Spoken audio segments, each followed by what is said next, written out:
Welcome to the course on Python programming for kids age 8 to 10, where children will learn Python programming concepts in just 12 sessions. My name is Sunil Nair, and I'll be mentoring children through this exciting course. I've been teaching and designing coding courses for kids for the last 5 years through my company Penrose Learning, for which I am the co founder. And during this journey, I also published my book PyStart in 2019. This course is designed to cater to the learning needs of children aged 8 to 10.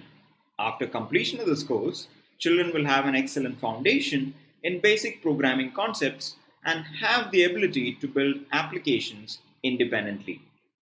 With skills gained in this course, children can easily progress to learning either gaming or robotics. Throughout this coding program, we also address skills in math, problem solving, reading and comprehension, language, and writing. Split across 12 chapters, every video lesson is made crisp and exciting with a duration of just 10 to 15 minutes. To gain maximum benefit from every lesson, each one is complemented with textual description, code samples, and assignments.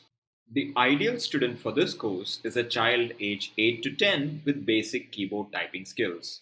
But if you're a parent, teacher, or guardian, you can also use this course to self-learn and teach young children on how to code. Feel free to look through the course description and the video previews. We look forward to seeing you inside.